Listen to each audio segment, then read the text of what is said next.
Everybody, hope you're all doing fantastic today.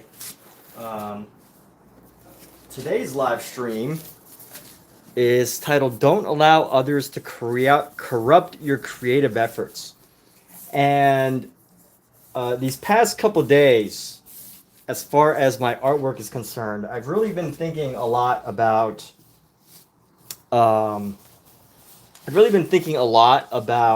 how others can influence your creativity simply by being in a room with somebody, being in public, painting in public, or drawing or sketching in public.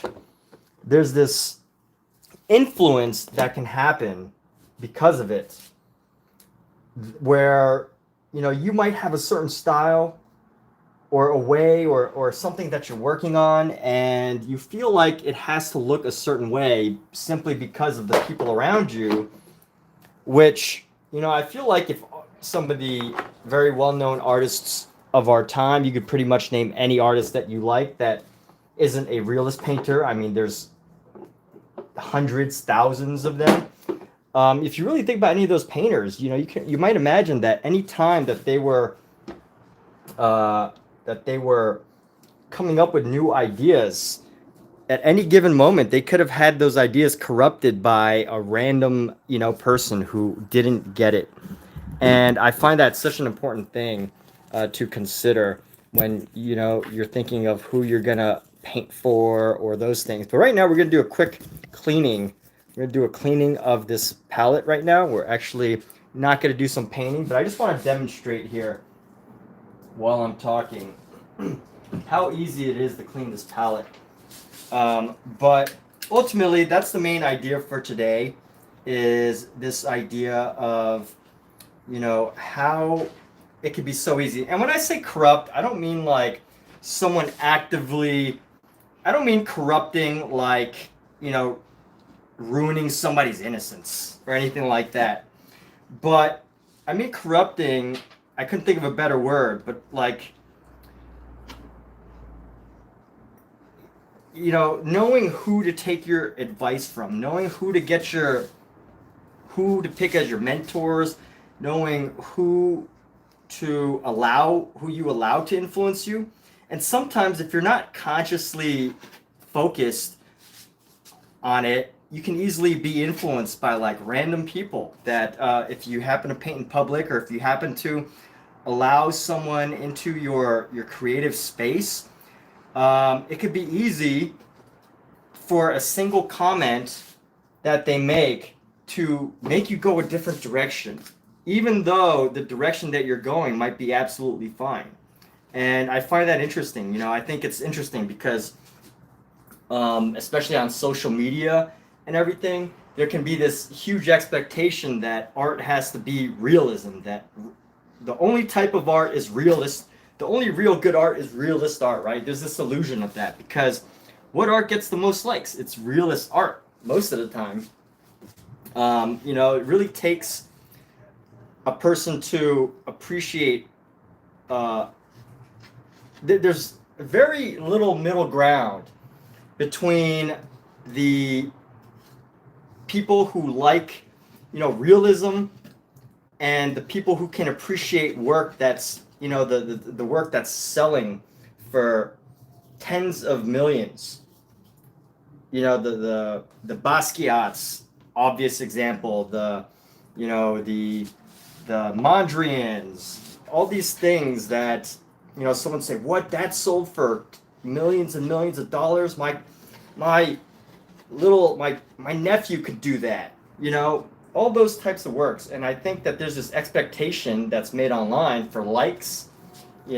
Likes is just basically random people who probably are just learning art or who aren't artists. Likes is just those people potentially corrupting. And by the way, I'm using the word corrupting very loosely here. I'm not, don't overthink the word corrupt. I'm using it very loosely here, but they're influencing your work. And who knows, maybe like there's, just because of social media likes, there's a great artist out there who could make some amazing abstract artwork, who could make some amazing creative work, but they want to chase likes. They want to chase the gratification of someone saying, wow, that looks just like the photo. They're chasing that gratification rather than chasing their own creative desire, their own creative insights, right? So that's what I mean by corrupting your creative outlook, corrupting your creativity is anytime. And you know what? This might not be as simple or as obvious as what I'm saying, like social media. It could be simply being in the presence of someone who's not an artist and you're doing some work, you're out sketching or whatever, and you know, just knowing that you're around people, just knowing that there's people watching, that you feel like your artwork or your drawings or your paintings or your sketches have to look a certain way, and that could be corruption. Again, I can't think of a better term for corrupting. I'm using it very lightly, very loosely. No need to overcomplicate the term, but you know, I'm sure there's so many great people who are great artists who are trying to force themselves to do a certain way and do art a certain way in order to appease a certain audience, an audience that, you know, most people that probably aren't even buyers of art. They just like to go on social media and they like to look at art, right? So that said, that's what this live stream and my words are about. So Brock Snyder, welcome. Mark Lapuz, welcome. How are y'all doing? What do y'all think about my comments here? And here, look at this. Look at these wonderful pieces of paint here. Just a little mushy pile. I should just collect all of it and figure out something to do with it someday. Maybe not right now, but someday I will figure out what to do with it. Gotta find a good place to store it where they won't. So oil paint can tend to catch on fire, supposedly. So I don't really want to store it anywhere that'll get too hot. By the way, a glass palette is an absolute necessity if you're getting into oil painting. So this is a new wave POSH glass palette. If you're getting into oil painting, it's an absolute must, because if you use an acrylic palette, they're cheaper and you could buy a bunch for really cheap, but you can't scrape like this. You can't do this scraping simply because the acrylic is not scrapable. It's not a scrapable palette. The plastic will literally come off if you try to do it on an acrylic palette. So this is a glass palette is an absolute must if you're going to get into oil painting. Obviously, no matter what, it's easier if you do acrylic, and you know, acrylic pretty much peels right off. But oil, you know, if you get into oil painting, one thing that you'll realize is the permanence of an oil painting. It's quite permanent. Once you get oil onto a surface, it'll stay there unless, you know, you physically. I mean, obviously, you know, if you physically work really hard to scrape at it and scratch at it, then, you know, things will happen. But at the end of the day, oil is incredibly permanent, incredibly long-lasting. It does a job of creating a painting that will last a long time, even more so than acrylic possibly. But we'll see, because acrylic's so popular now, and you know, it's still fairly new in the big scheme of things. But at the end of the day, if you're gonna do oil painting, this is definitely a necessity that what we've got here. So you know what, I'm thinking about keeping all of this, but I don't know how I'm going to store it. I guess I just gotta throw it away. All right, well, here we go. I'm gonna store this in I'll stuff this down a glove. I'm not gonna keep this. I have so much more. I mean, this could make for a really interesting art piece, you know, just kind of throwing this all together. Maybe I'll store it in a glove. Ooh. Ideas. I like ideas. So Danny E, you're too much of a scaredy cat to use oil paints. Use oil pastels as a compromise. Hey, that's fine too. You don't have to. But here's the real question, right? What is it that you really, really, really want to do? Forget about the scaredy cat thing, right? Just pretend like that scaredy cat in you doesn't exist. what would you do if you weren't a scaredy cat? You know, would you use oil paints? I mean, there's some people who, you know, probably don't actually care to use oil paints. Like, it's not interesting, right? They want to use the most innovative thing, or maybe they want to use sculpture, or maybe they want to use watercolor or whatever. So, you know, the question here is, if you weren't a scaredy cat, too much of a scaredy cat, what would you do? That's the question for you.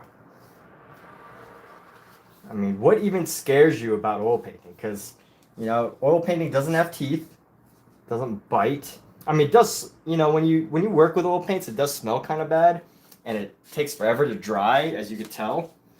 But, you know what? It's not that. I think it really is helpful to know what exactly about it freaks you out. So we're just going to use this, and we're going to wipe it down a little bit. I'm going to wipe this thing off.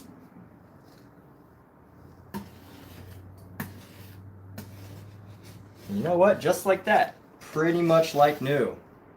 You know, these other pieces will stay on, and that's okay. They won't really interfere with the painting process if we start to do more paintings, but all this just comes right off, just like so. This is one thing I love about oil painting, is things just come right off. So easy, so smooth, so easy.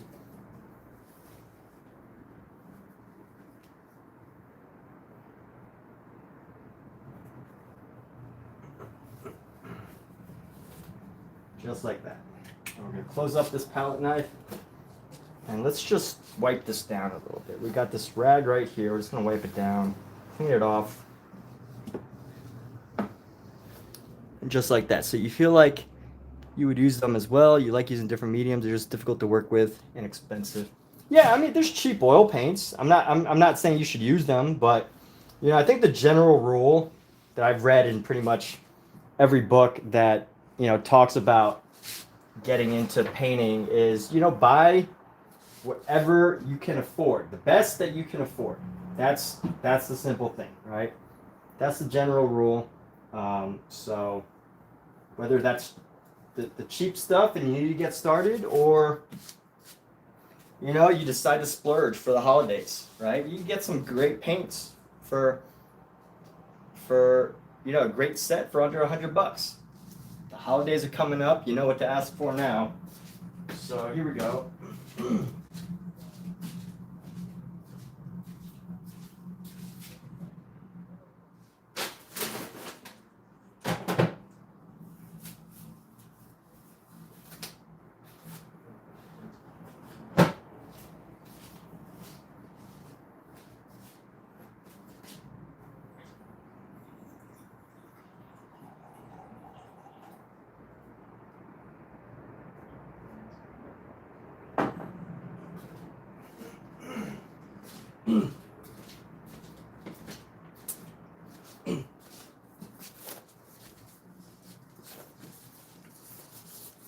But yeah, hey, so definitely, it doesn't sound like you're scared of them biting, but you know, I've never used acrylic, and I constantly hear the same things about acrylic, which makes me love oil paint even more.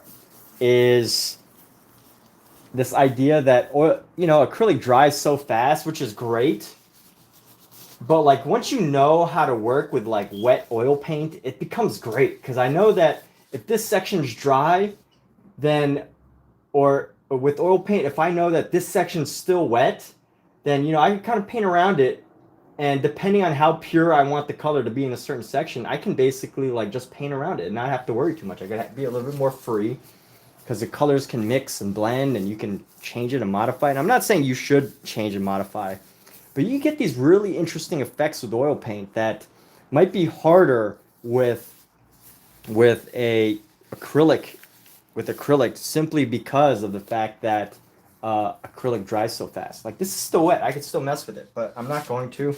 I'm going to go to our next painting. I don't know what the next painting is going to be. Maybe I'll do a bunch of small paintings tonight. I have a lot of canvases that I want to paint over. So here we go. You throw it into a sealable palette, just like so, and you can just close it right up and keep the smell in there. So anyway, let's see. What do we want to paint over? I want to paint over some of my early paintings. So that's the goal right now. Let me just find a good. Gotta find a place to store this work here. All these new paintings, all over. Let's find a good spot to place this. And then we gotta find a spot for this. I have a perfect frame for this soon, but I gotta add this somewhere.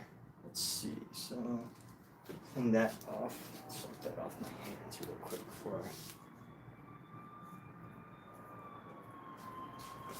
I. All right, but let's do another canvas. Oh yeah, we're gonna pick some small canvases. What am I saying?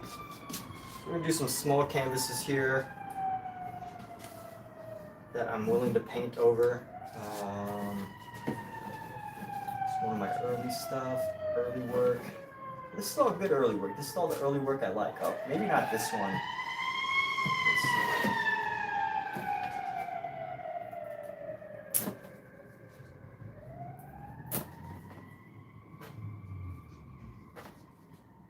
Oh, I actually like some of these pieces.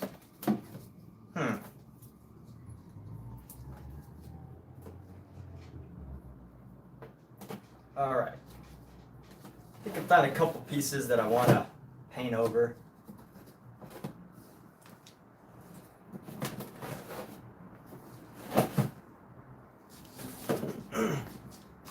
So here we go. Here's some portraits that I did a little while. This is one of my first oil painting portraits. I totally made this up on the spot.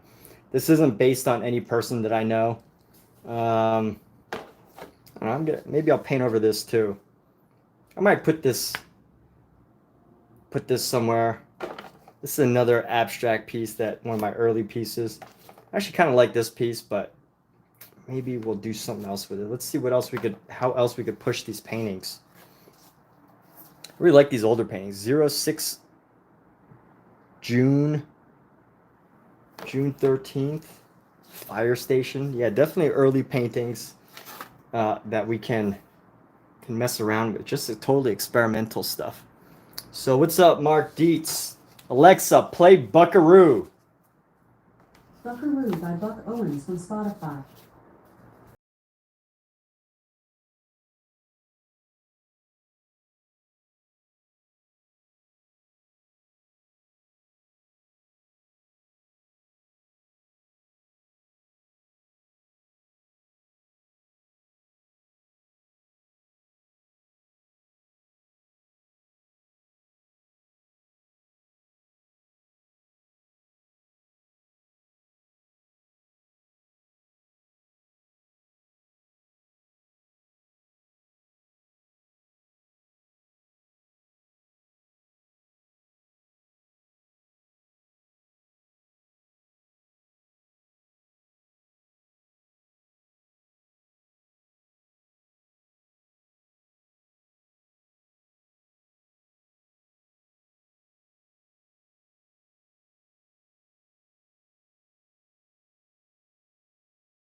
Yeah, the line was dead, and I already explained my whole issue, and he's going to help me, and then it went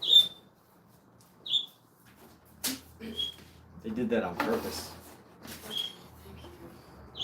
So these are smaller canvases, as you could tell, and we're basically just gonna mess around with these. I'm gonna shut this. Okay. The smell is killing me. Really? It's going in the bedroom? No, it's coming in the kitchen. I was gonna cook dinner. So I don't know what I'm gonna do with this. I'll probably just do one of the black and white paintings.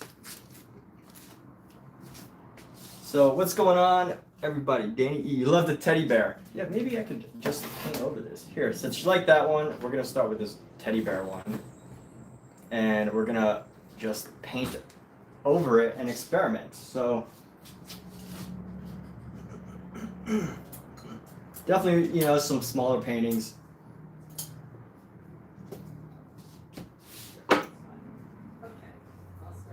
Let's let's see, we got greens, yellows. Let's start with do we have any black? Yeah, we got some black. So let's bring in some of our black here. Laying down the paint, that's important. I just got this new palette holder, so we're gonna pop this down and bring down the black. By the way, if you're looking for affordable paints, you know, constantly there's always sales. There are always sales. You want me to say? I'm gonna do the teddy bear, but I'm gonna like do it up. I'm gonna paint it even further in some way. I don't know how yet, but need some black and need some black. And I always need white because that's just the color that I use so darn much. And we're gonna put white on the totally opposite side. I don't know if this is. Just put white right there.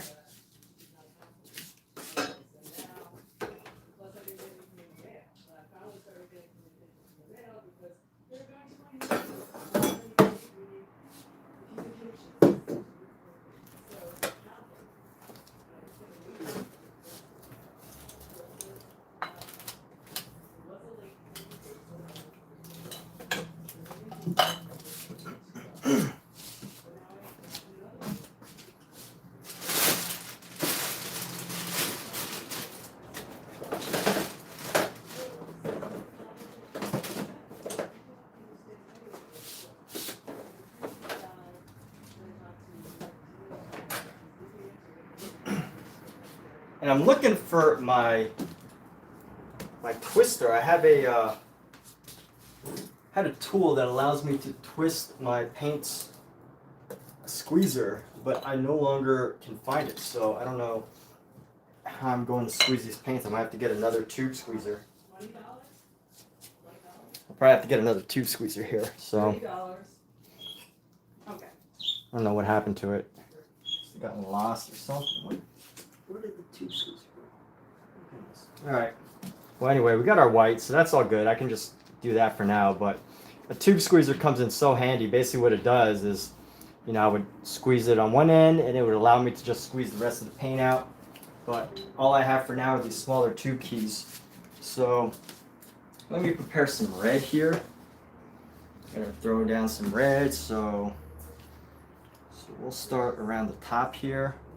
Just a nice bright red, almost vermilion. Let me get the rest of the paint out of this thing. I've been going through paint so quickly lately.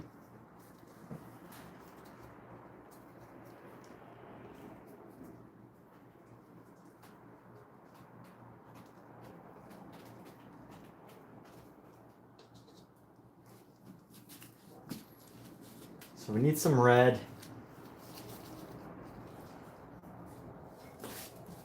And then, let's see, we got our red, got our white, we need some black. Let's get some yellow. Yellow will come in very handy. Let's throw some yellow somewhere around the top here. Every time I clean my palette, I say to myself, I want to start, when I start fresh, I'm going to keep a more organized palette from now on. And I do it, but then no matter what, inevitably it becomes chaos again at some point. But I am doing that right now. So we got our red, and then we'll get some green here. I'm just going to lay down some of this green. Red, orange, yellow. I'm trying to keep like a pattern. Orange, yellow, throw a green right there. This is a permanent green deep All right, I don't know if that's gonna be the best color for this, but we're just gonna use it just cause. You know, sometimes I like the experimentation of colors that I might not totally expect. I like the experimentation. What is going on here? I have no clue what this yellow is doing here. So we're just gonna mess with it. We've got our yellow. Let's see if I have an orange somewhere. I have a deep yellow. So we're gonna use this deep yellow and we're just gonna lay this down right at like the top corner here. So, you know, I'm doing a black on this corner, black on this corner, and then a white on the opposite corner. And then, you know, working on keeping it organized. So red, orange, orangish yellow, yellow, green, blue. And I'm not putting down a violet, but you'll see a lot of like really organized professional artists. They'll have like red, and they'll have like a cooler red and then a warmer red. Cooler being more like blue-green, and then a warmer, or I guess more blue, and then a warmer red being like more yellow. Or like, you know, they'll have like one on each side. So I guess this green would be more of a cool green as opposed to a yellow green, which would be more warm. Or, you know, they would have like they would have something in between each of these. But we're not doing that.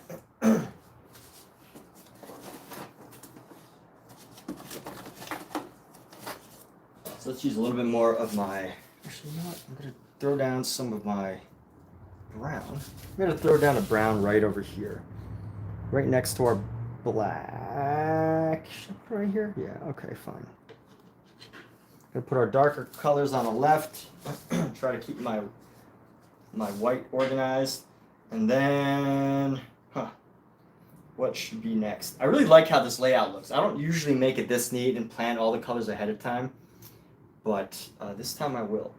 So, yeah, I feel like I am being corrupted by totally organized artists and moving away from the disorganized way I would usually do it. And I'm sure this will get back to how I usually do it at some point, but hey, it's good to have organization sometimes, because then, you know, one thing that once all the colors start to like mesh together, it can be so easy to, I got a yellow ochre, but I want to use more of a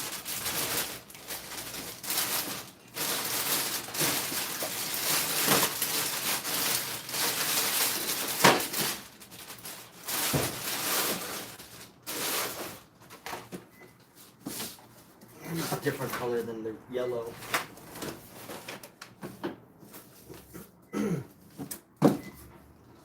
Here we go. Got a burnt sienna. It's going to be a very juicy burnt sienna.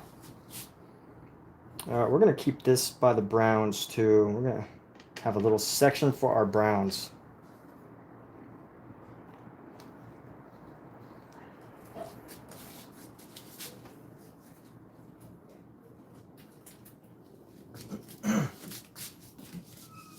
And let's get started. This is officially my favorite painting shirt. This yellow painterly shirt. Oh, what did I just do with my brush? The brush that I wanted to use. Where'd you go? Where did it disappear to? It seems to have wandered off. Oh, here we go. So let's see. What do we want to do? Since we're painting over this, I think what we're going to play with is using some looser paint. So I'm going to use some more mineral spirit to give it more of a glaze rather than like a color.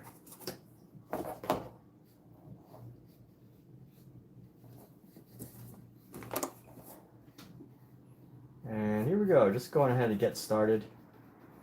So this paint is very, watch out, kitty. This paint is really quite wet, which in that case it's gonna change the design of the overall It's not going to change the design. It's going to change the way the paint appears. Paint is going to appear much more like... Paint's going to appear much different with like a glaze. It's like just highlighting the color on top. And here we go. Let's go denser with some of this other black here too. I'm just going to add in this density. And we're going to brush it and be a little bit more expressive with it. Have a little bit more fun with this. It's cute. It's one of my early paintings, but we're going to paint over it until we find just the right color with the missing eye here.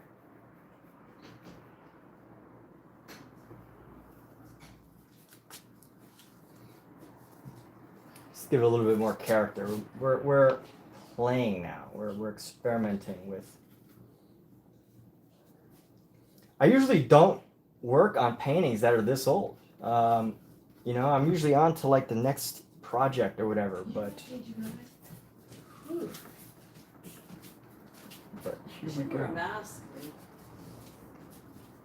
Okay, thank you. Yes, I'm here. I'm just doing something really simple. Yes, so this was made Okay. a little over a year ago. And here we go. So we're just gonna bring this up.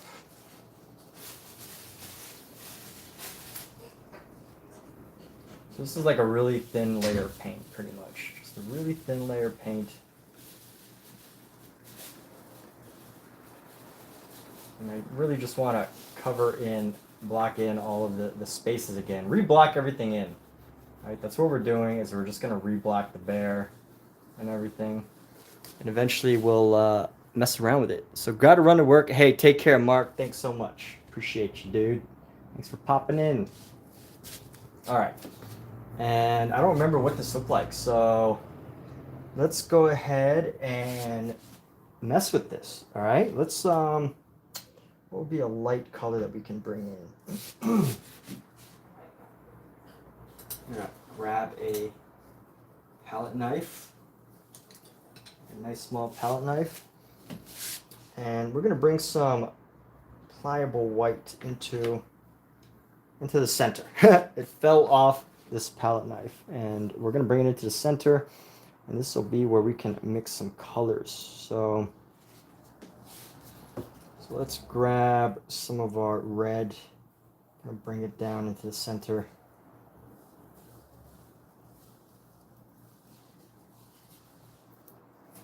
And let's just add color to this, right?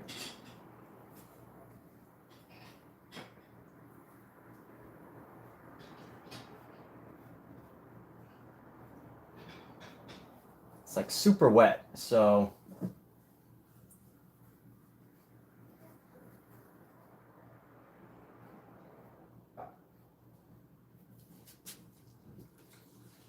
gonna have to use a little bit of a denser paint color.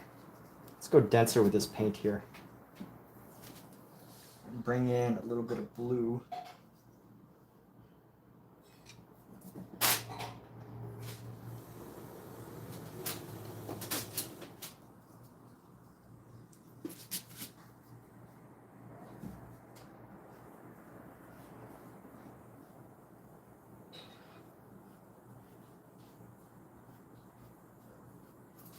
Just giving it some texture right now.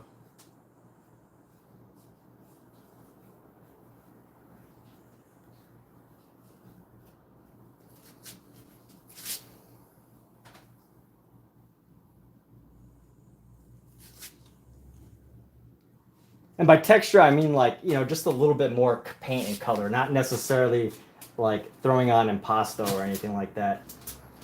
Just giving it some more dimension. Let's go like this. There's too much gray on this. Let's clean off this brush here.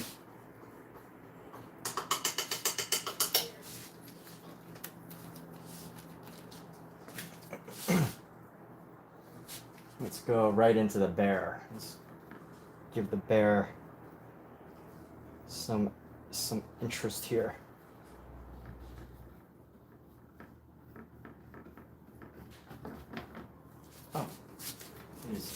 taking off.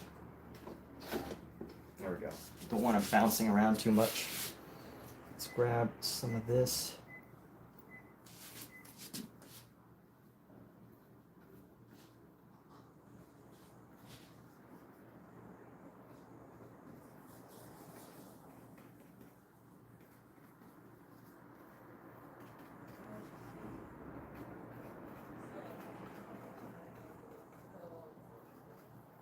Clean off the brush.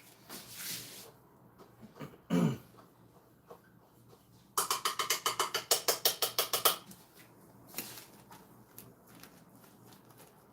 my only goal right now is just to add some more to this piece.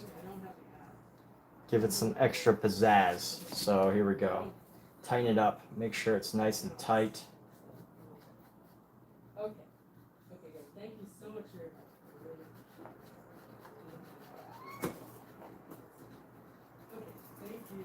Thank you. Just bring out some more richness of color here.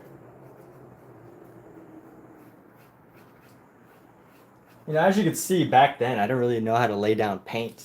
So there's a lot of like white space here. I don't know if it was because I didn't know how to, or maybe I was like timid with paint or whatever, but I definitely, you could see that the way that I used it was very different.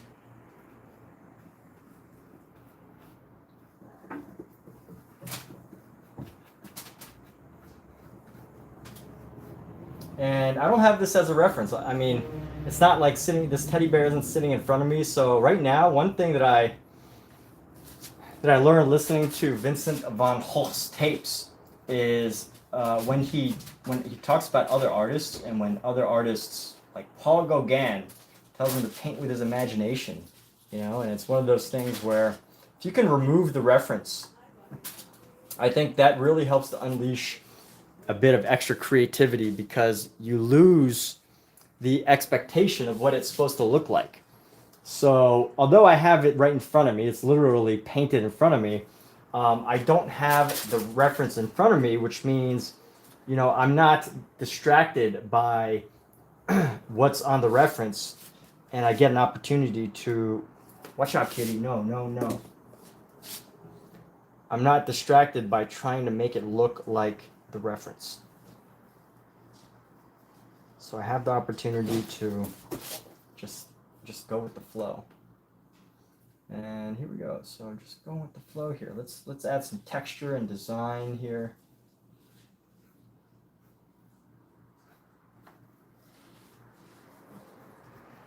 And I could build these up. It's just the paint's wet right now, so eventually I'll build up some of this texture. But you can start to see, you know, that's the one thing about physical painting, is that even though like little ridges make a whole difference that you can't really capture on digital art, is creating these like little ridges that make something just a little bit more interesting,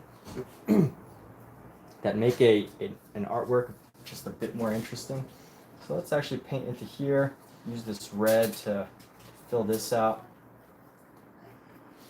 And yeah, these paintings I used to be able to knock out like really quickly. I would just spend like maybe an hour or two of them, just as like learning exercises.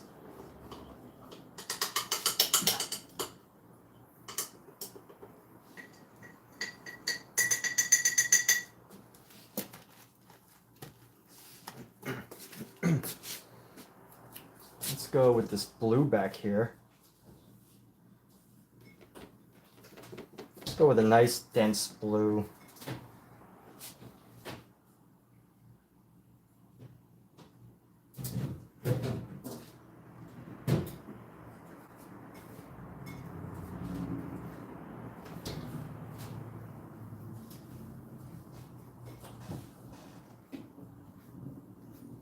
Still got some of the red in there, but that's okay. We'll just create an interesting purple.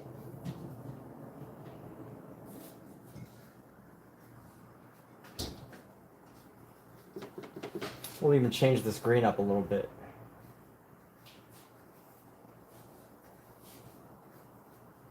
You know what? Let's throw in a little bit of white. Why not? Let's throw in a little bit of white. Alexa, set timer for 15 minutes. Good evening, Kathleen.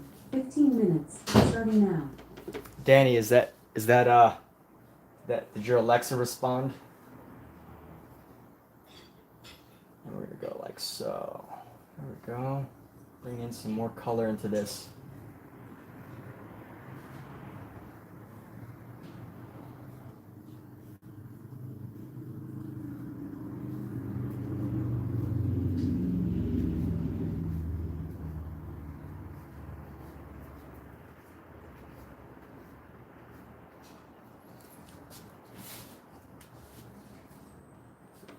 Just throwing down a variety of color. Varieties of color.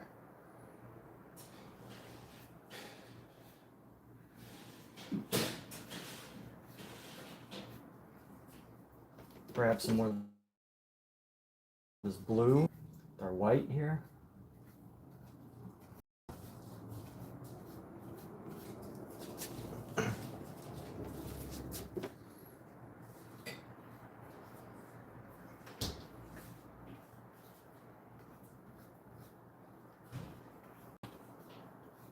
So this teddy bear is actually from London. My partner and I, Kathleen, had gone to London together. No question. What? Do you know where the other glass lid is? No clue. I can't cook the rice without a lid. No lid.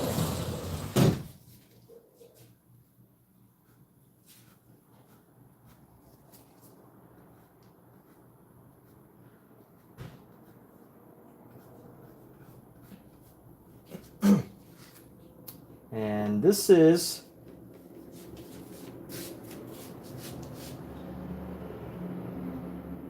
just building color on top of color. Technique called impasto. Although this isn't the thickest impasto, so impasto, I think just basic. I don't remember the exact definition of impasto, but it basically just means with a lot of paint. So you take a lot of paint on your brush, and you just load it up, and you just load it up with a lot of paint, like laid on thickly or something like that. That's the definition of impasto.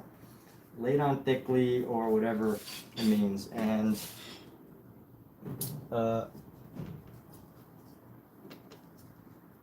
yeah, so here we go. We're just laying on paint nice and thick. It's got a texture to it.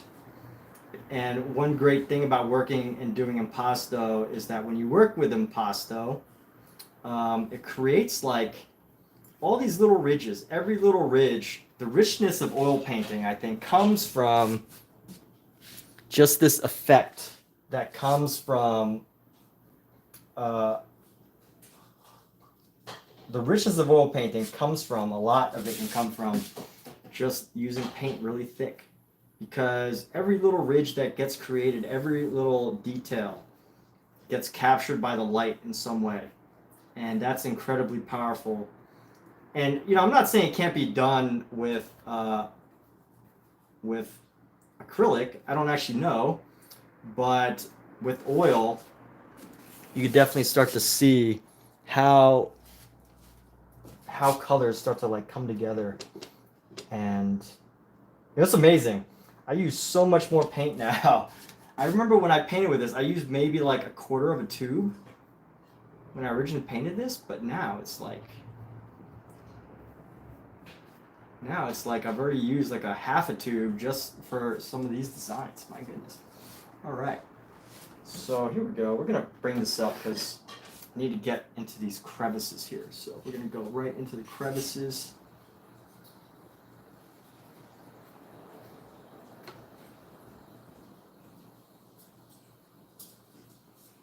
And here we go. So the bear.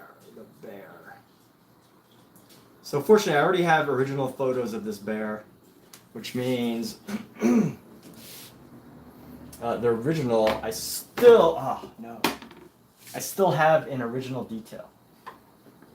let's see. Let's make sure that doesn't happen again. I'm gonna put it down one more slot so that if it does slide off, where did I mess it up? Right there. Right there. That's the goal. Just cover all the spaces. You know, don't allow spaces to show through. And you know what? It's getting a little bit more life. Hey, what's up, Jen? Oh yeah, hey, what's going on? How are you? I vaguely remember you popping in here and requesting to be a moderator. And because you requested it, I was so willing to give that role to you. So thank you for participation. And I haven't had a chance to re-update mods or anything because I've been so busy. I was doing digital art for a little while, so I stopped doing this physical work. And with that, I wasn't recording. But here we go. Let's get a little bit more off of this brush. There's still so much paint on this brush. We can still get some more off. Okay, let's paint right here, right here, and then let's clean this off.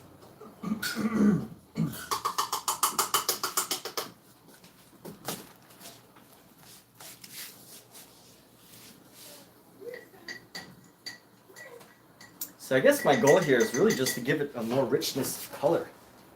Much more richness of color. And what I need to do is, I don't know what this light, streak of light is. Maybe it was like a streak of light that I was trying to capture. So either way, let's go into the bear. Let's give the bear some color here. We're gonna mix in our yellow with our brown orange. Just gonna give the bear some more life. Give the bear some life. Here we go. Still got some blue that's pervading into here. So let's go. Oh yeah, actually we should paint this gold area right here. These little gold stripes.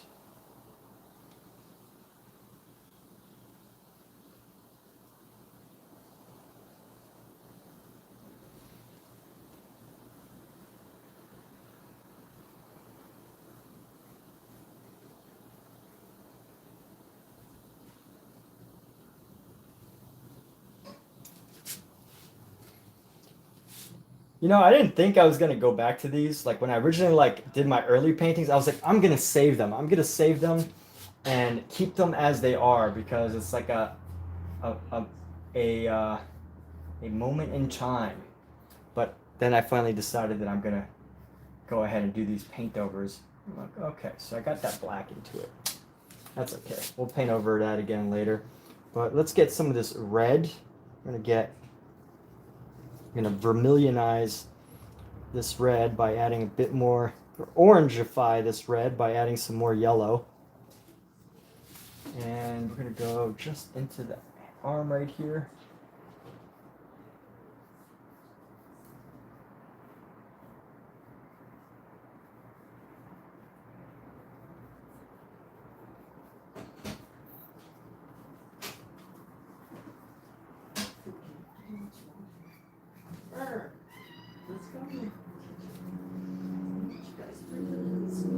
And Himari, welcome. What's going on, Himari?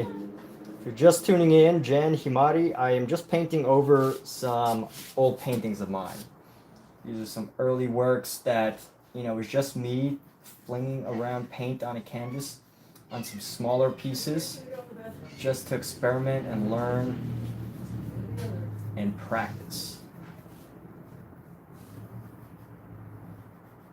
And here we are. I think this was painted maybe a little over, maybe a year and a half ago. So, you know, it's great to see how much better you can get in just a year. I'm gonna go bring in some pink here. Bring the pink into this area.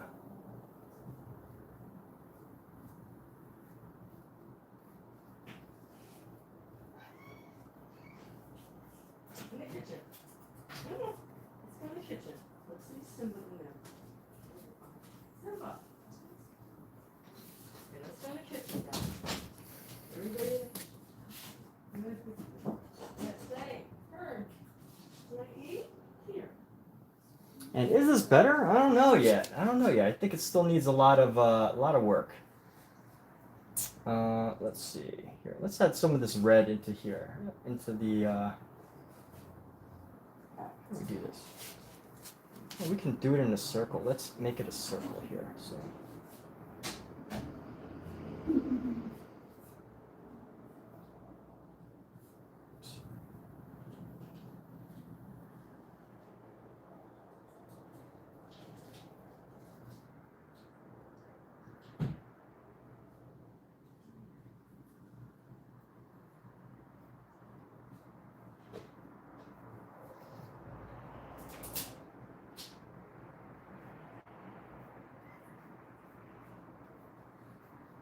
I'm just adding some different colors and texture so that, you just know that the light's going to reflect off of these ridges and give it this like, this effect. I don't know what to call it besides an effect. The effect of light reflecting off of a surface, of a ridge, of a surface. Let me grab some more of this white. I need a deeper yellow here. We're gonna get like a deeper pink. Just bring that into there. Bam, bam, bam, bam, bam.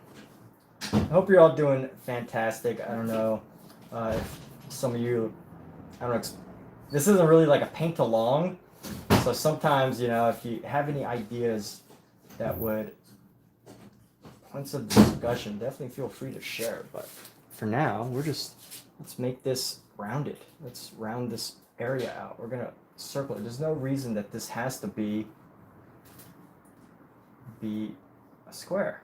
Even though I originally saw this as a square, can definitely make it more vibrant this way.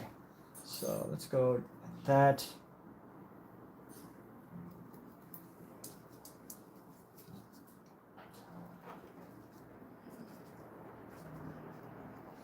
Just make it more vibrant.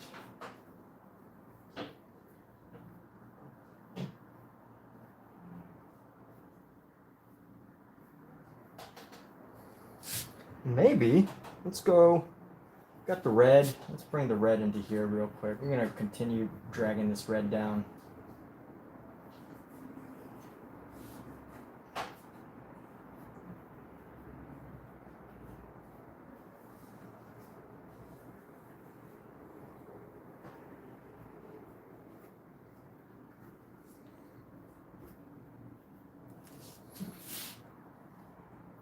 And just this bit of texture gives it some more personality. It's true. It's true that it does. It is true. It is very true. So, there we go.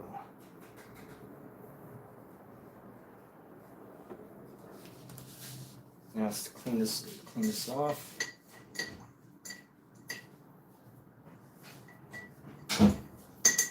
Dinner's almost ready. Oh yeah? Okay. Well, I'm gonna paint for a little bit longer. It's fine. You're gonna eat in bed? Yeah, it's small. Okay. Well, when we can start opening the windows again, this door. Huh? Are the kittens with you? Kittens are in the bedroom. They are? Okay, I'm gonna open this door. Please. Please. Let me put this thing up. Just in case. Yeah, I would love to open the windows because the smell is so strong.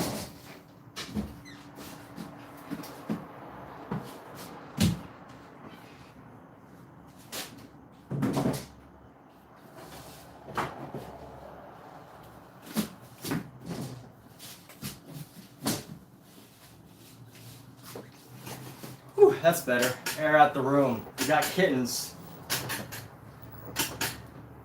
that love to try to escape through the holes in our screens. We're fostering these kittens. So we gotta teach them good behavior. But here we go. I think that's a little better. Airing out the room. And let's grab some of this orange and yellow and mix it again. There we go. Let's just give it some texture here.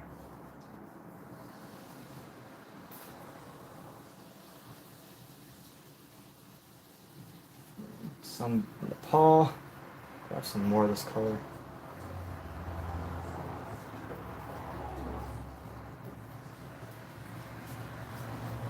Some more color vibrancy.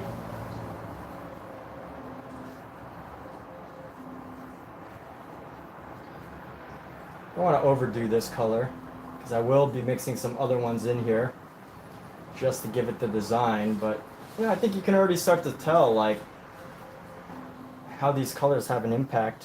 So let's grab some thick yellows here. I'm just gonna mix some of this yellow in. Paint them like a sunflower.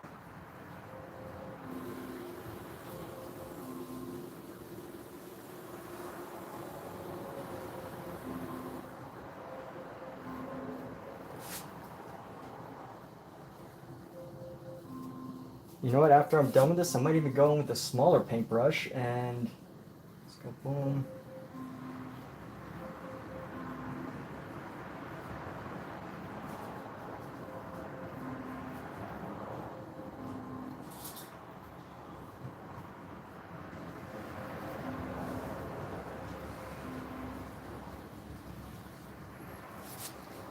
And we're gonna go with something just a little bit darker around the inside. Bring in a little bit of a red to darken it just a little bit. Just to give it some extra design around the eye here. Alexa, where's Tony's?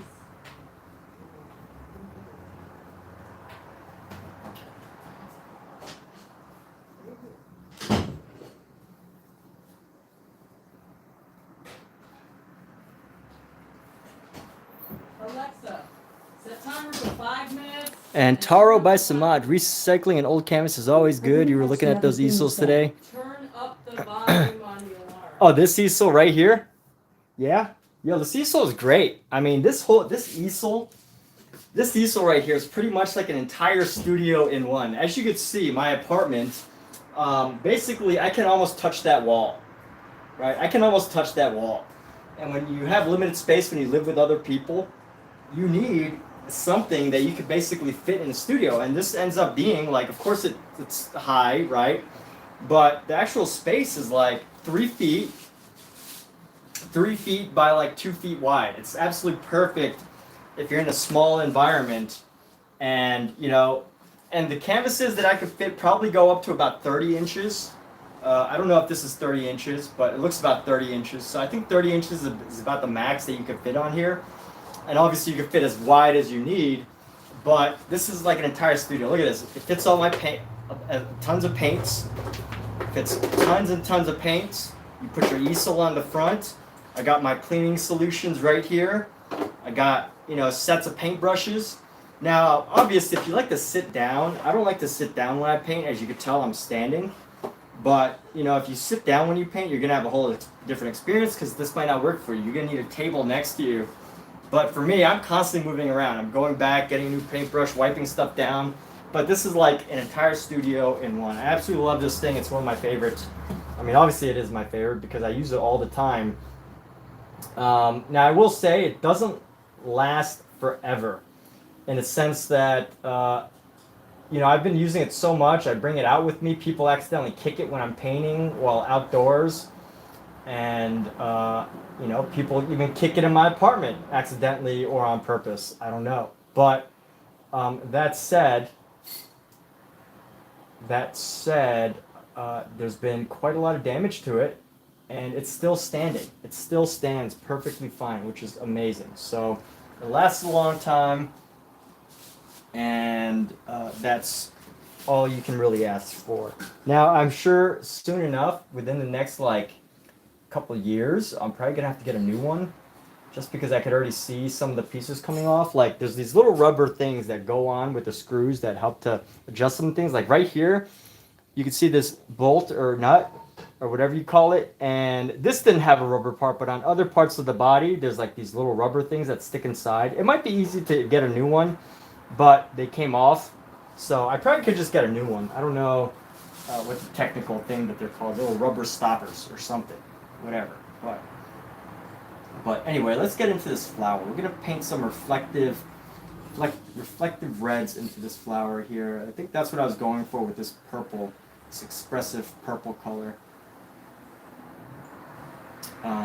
But let's go bam, bam, bam, bam. Yes. Yeah, Taro by Samaj. Samaj does Taro. Wonderful. Taro is very exciting. I have a art Taro deck that basically you use it to decide what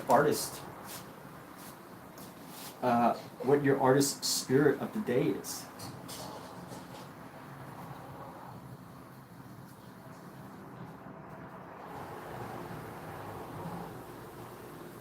So I think this brush is a little bit too big for what I'm going for, but that's okay. Use a big brush, something bigger than you're comfortable with. You can really push yourself to become more confident of a painter.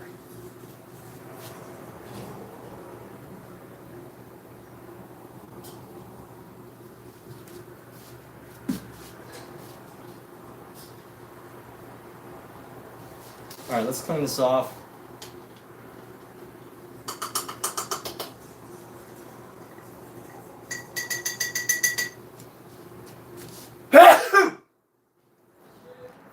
Thank you.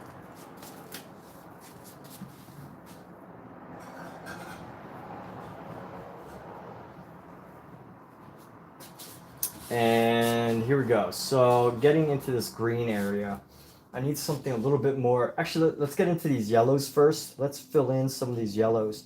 And we're just going to use some really thick paint for these yellows. How about that? Let's just use some nice thick globs of paint because I love the texture.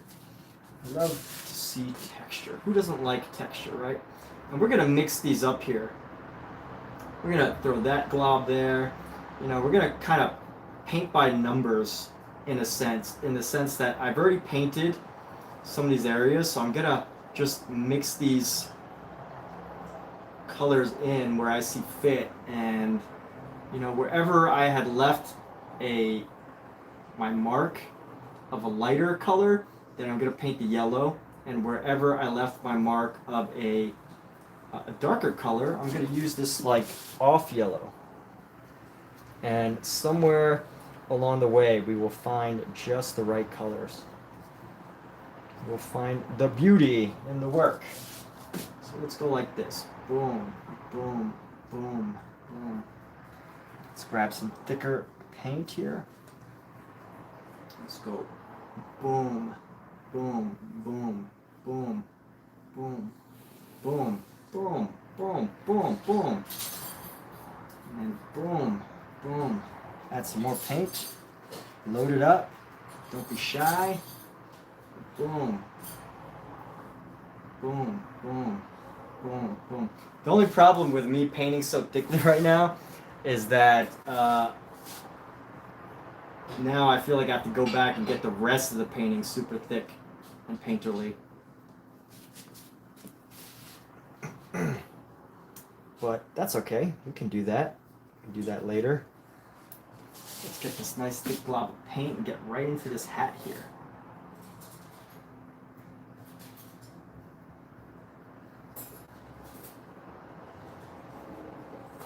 So is that every part? Almost every part. Here we go. Nice glob there. Nice glob there. Nice glob there. And nice glob there. It doesn't look like flowers. It looks like yellow globs of paint, which is perfect for flowers. Just globs of paint. You know what? I've still got some of this orange. So let me brighten up this body here. There we go. Boom.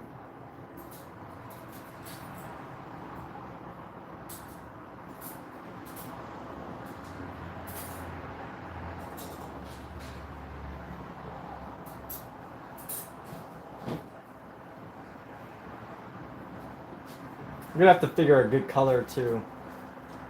Color combination for this bear here, but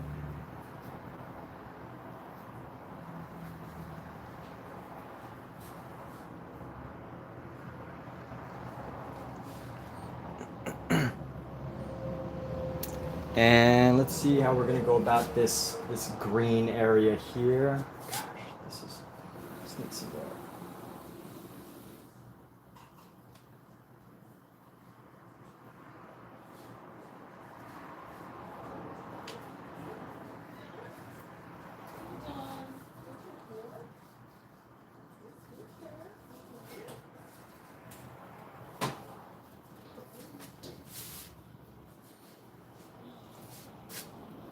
Kind of looks like a Yorkie, like a teacup Yorkie, even though it's supposed to be a teddy bear. So the original idea seems to transform to a Yorkie teddy bear, but I guess that's okay, right? Because who knows, besides those of you watching this video, that it was supposed to be a teddy bear? Nobody. I could just make up a name for this, call it the Yorkie in a British soldier outfit, and no one would know. Except if you've watched this video.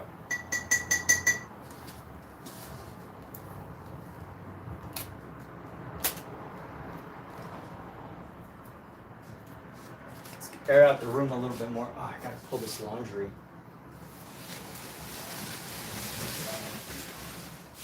Pull this laundry away so I can aerate the room.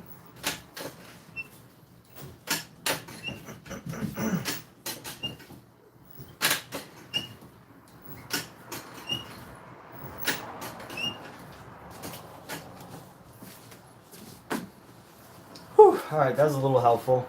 And by the way, I've pretty much done this all with just one brush. This is like, it's one of my favorite brushes, and I probably got to retire it soon, or like only use it for like really interesting, unique purposes.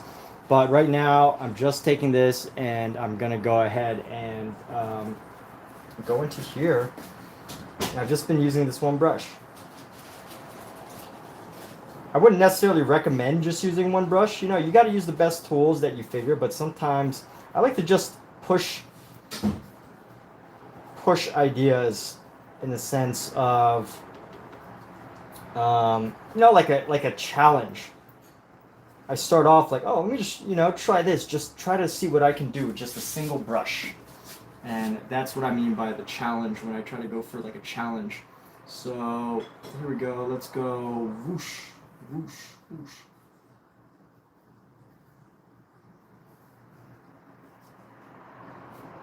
Let's mix this with a little bit of a darker green. I'm going to bring in some darker greens here.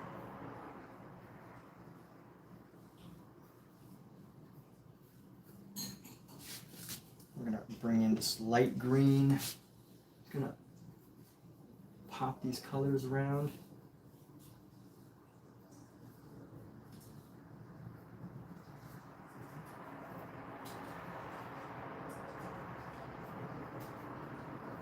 You know what's good about this piece, or even doing paint overs of pieces that you've already worked on, is the fact that I don't have to do any planning for this. Like, it's almost like I made my own coloring book already, that the color's already there, the design is already there. I don't have to worry about sketching. I don't have to worry about getting the details. I don't have to worry about the stuff that can pull you out of, I mean, it's all part of the work, right? But if I can just be free to, you know, paint these things, then it makes it easier. You know, it makes it a whole different activity. And I'm not saying the other things aren't worthwhile, because they very much are. You have to do the other things. Unless, you know, you team up with somebody who does the sketching and you do the painting or whatever, however you figure that out. Or maybe you just get like a coloring book. I don't know. But at the end of the day, I think that all of this is quite helpful. So I'm going for like an olive green now, so I threw in some red. And hopefully Alexa, how much time is left on the timer? you can get a nice olive There are green. no timers set. There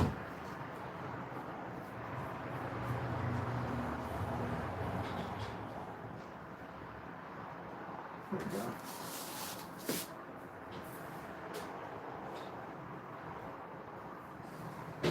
Get some shadow in here.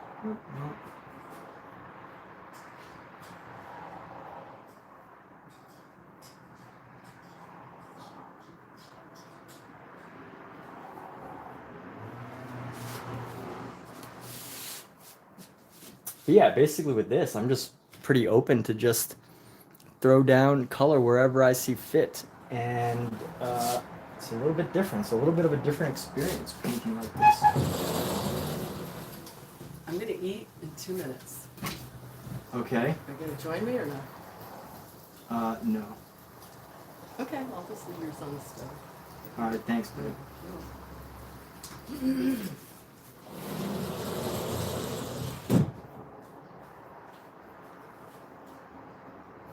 Okay, so here we go. Can't do dinner right now because I got to paint. But I think I'm almost done, just not 2 minutes done. I'm like maybe 15 minutes, maybe 20 minutes, but not too. So let's go like this. I don't know what this yellow area is for.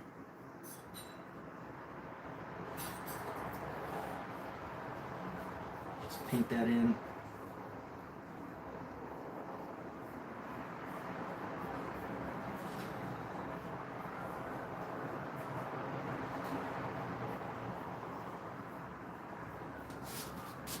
Let's grab some of this blue.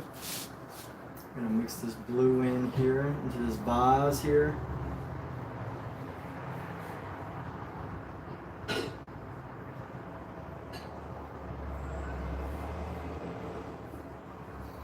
And we're gonna mix some yellow into this as well. Bring the yellow in.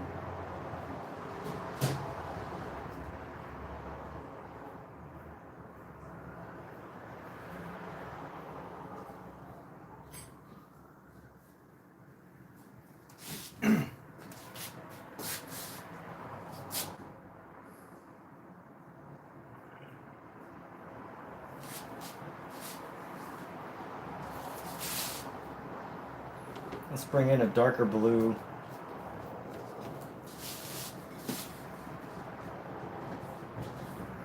Actually, we'll bring this blue into here.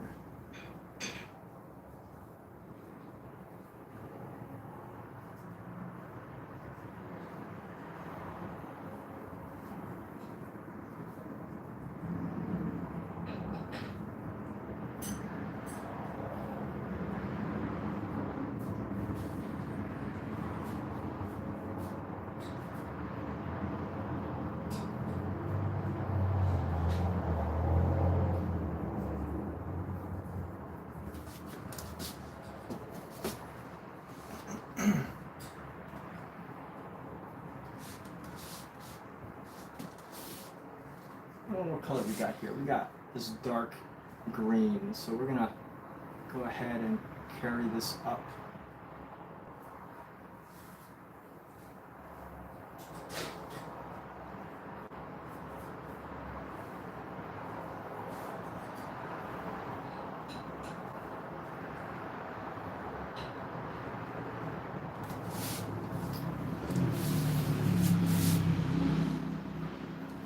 Yeah, I just don't feel like this vase is colorful enough.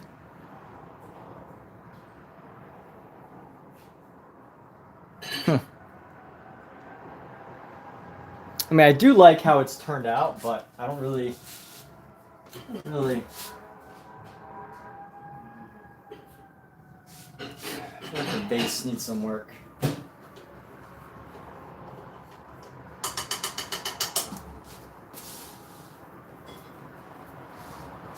So here we go. We're gonna clean off this brush right now. And let's go.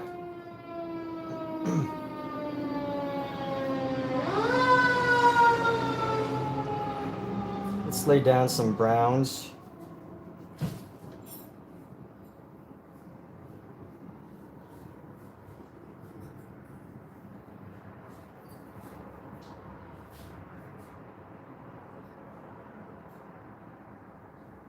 Just to make it pop a little bit.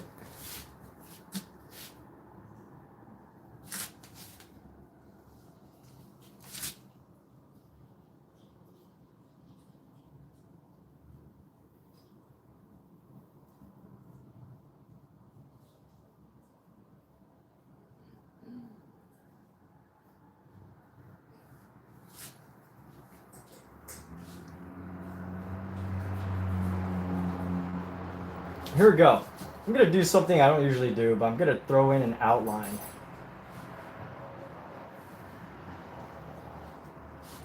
This is something a lot of impressionists picked up from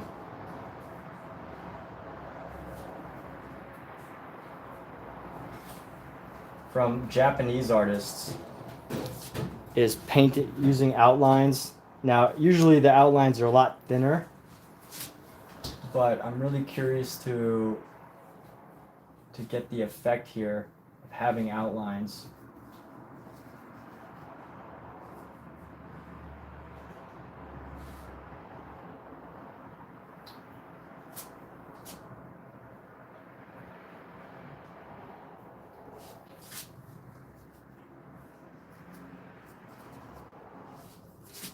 Yeah, so historically,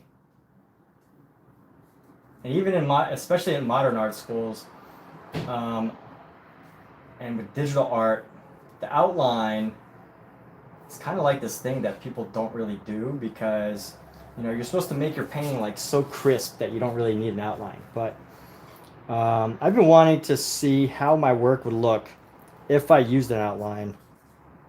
And you know what? Maybe traditionally, I actually don't know. This would be a good research project for me. Is I don't know whether the outline came first or whether it came after to tighten up the drawing. But because I don't know that.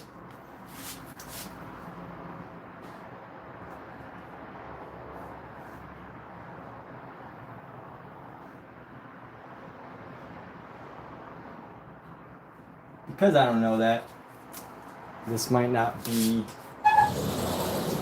the exact method, which would be the post outline may not be the way.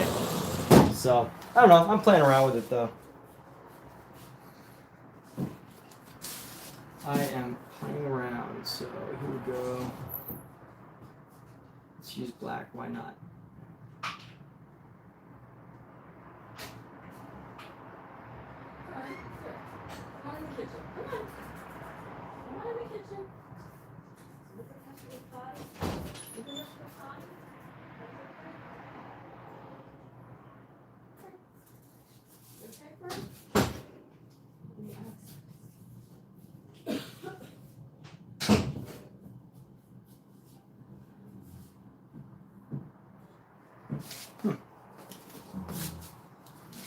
I don't know how I feel about the outline. Not too sure. You're tuning in early today. Hey, thanks so much. Yeah, hey, take care, Danny. I'm actually almost done too. We're gonna call this a wrap here as far as this ear goes. I'm gonna do this and I'm gonna go get dinner.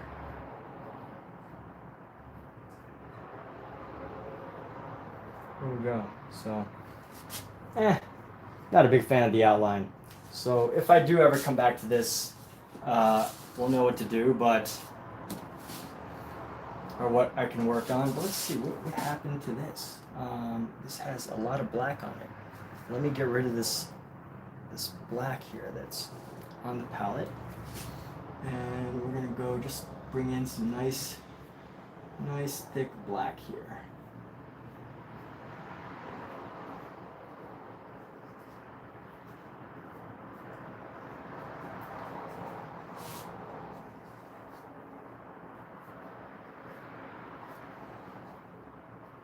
And I hope you have a creative week, Danny. Hope you have a wonderful and creative week. Create your dreams, create your fantasies, create your life. Design it. And there we go. All right, so this is our finished piece here.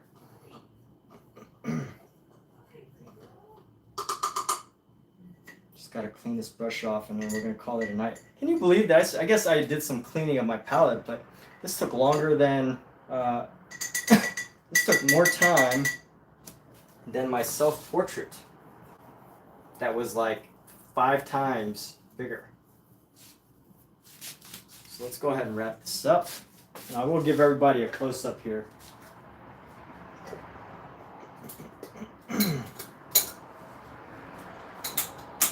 Not that it really looks that different from afar, but just for close-up purposes.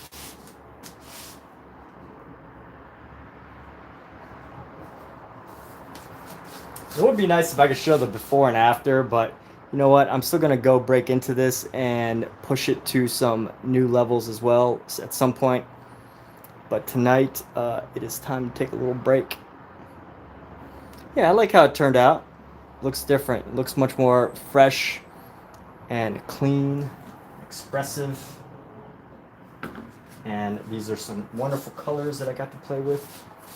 So here we go.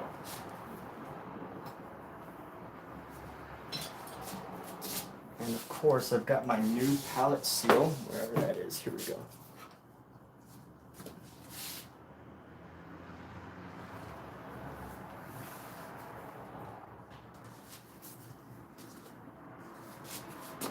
And I hope everybody has a creative week, a great weekend coming up. These weekends go fast. Halloween's coming up. I hope you all get amazing costumes and things like that, of that nature.